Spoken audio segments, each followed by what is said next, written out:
Picture a critical enterprise application processing thousands of transactions a second.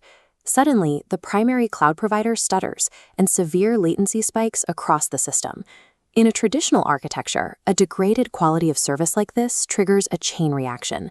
Packets drop, the application stalls, and human engineers are forced to manually diagnose the fault before they can migrate the workload. But watch what happens when an unseen intermediary sits between the application and the servers. The instant latency spikes, the intermediary severs the failing connection and seamlessly routes the data to a secondary provider. The core vulnerability in modern cloud computing comes from how organizations buy it. Relying on static service level agreements, or SLAs, with a single provider inevitably creates rigid vendor lock-in. When a single point of failure is governed by a static, legally binding contract, downtime is unavoidable. Continuous availability requires a system that negotiates and routes traffic autonomously. This presentation outlines the exact motivations for building what we call a cloud broker. This is an intelligent agent designed to sit between the consumer and the sprawling cloud marketplace. Instead of a static contract, the broker continuously maps quality of service parameters. It tracks the real-time bandwidth, availability, and response times of dozens of competing providers simultaneously. It performs a dual function. It evaluates the marketplace to find the best initial environment for deployment, and then it keeps evaluating, constantly searching for a better option even after the workload is live. But raw speed is not enough. The broker protects the customer's interests by dynamically calculating the historical trustworthiness of these third-party environments, factoring in past performance and security audits. By introducing a broker, you strip away the permanence of a single provider. The cloud becomes a highly fluid, highly competitive marketplace. Looking at the objectives of this framework, we can identify the specific internal architecture required to make a cloud broker function autonomously. This diagram maps the broker's internal engine. The process starts at the customer request module, which ingests the user's defined limits on cost and required performance. Those parameters feed directly into the provider selection module.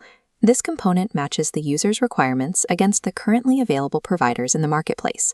Next, the system routes options through the trust calculator, which continuously aggregates historical performance data and third-party security audits. The calculator processes that data to assign a weighted numerical reliability score to every active cloud service provider in the network. Once a provider is selected, the monitoring module takes over. It acts as the system's eyes, continuously pulling real-time telemetry from the live workload. The final piece of the architecture is the migration module. This is the execution arm, the component actually responsible for physically moving the workload across the network. This execution arm remains completely dormant. It only wakes up if the monitoring module detects a critical failure in the active environment. A broker constructed this way functions as a continuous risk evaluation engine, actively balancing trust and operating costs against raw telemetry. A service-level agreement promises a specific baseline of performance. However, what a workload actually experiences on the server is often entirely different. This equation shows the core metric tracked by the monitoring module, SLA satisfaction. We calculate this by dividing the experienced value by the promised value. If a provider promises 99.9% uptime, but real-time monitoring detects an actual uptime of 97%, the system identifies the exact discrepancy. That resulting SLA satisfaction percentage is then continuously checked against a strict, predefined baseline threshold. The exact millisecond that percentage dips below the threshold, the monitoring module fires a critical alert straight to the migration module. Once triggered, the system faces a choice.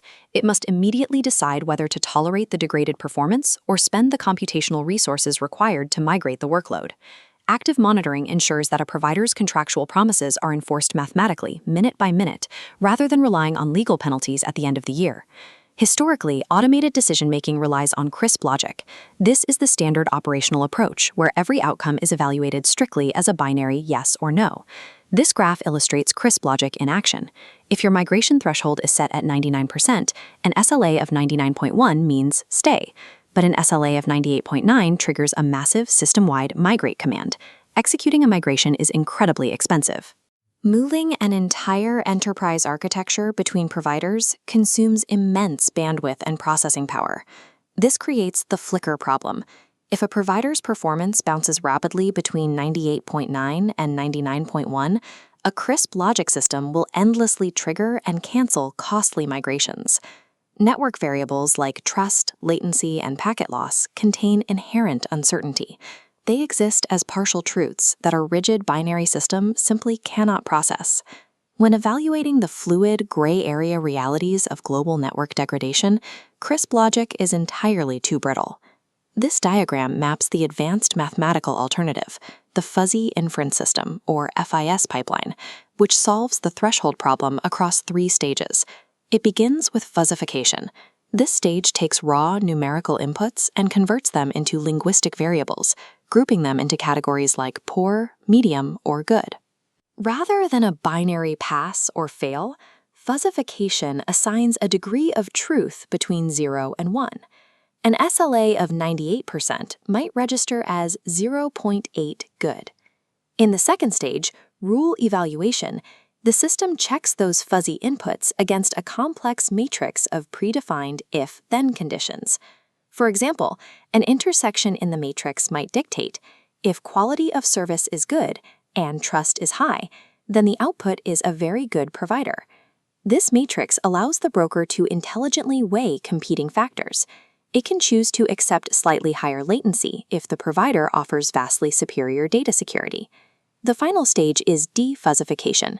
The system aggregates all the overlapping fuzzy rules and mathematically collapses them back into a single precise numerical suitability score. By feeding rigid telemetry through the FIS pipeline, the machine calculates nuance, applying fluid, human-like architectural judgment to the network. This chart directly compares a fuzzy broker against a crisp broker across a 1-year multi-cloud simulation, measuring availability, bandwidth, and overall cost. The data shows that the fuzzy broker consistently delivers higher overall system availability because it successfully ignores false alarm microfluctuations. By preventing unnecessary movement, the fuzzy approach maximizes bandwidth optimization while drastically lowering total migration costs over the simulated request cycle. The mathematics of fuzzy logic translate directly into measurable, hard-dollar efficiency and uptime for enterprise systems. Zooming out from the abstract mathematics of these models reveals an entirely different operational requirement for global distributed systems engineering. By successfully managing operational uncertainty, the fuzzy broker architecture abstracts away the primary danger of multi-tenant vendor lock-in. Consumers no longer have to manually monitor individual SLAs. The broker sits on the perimeter, acting as an autonomous shield against network degradation.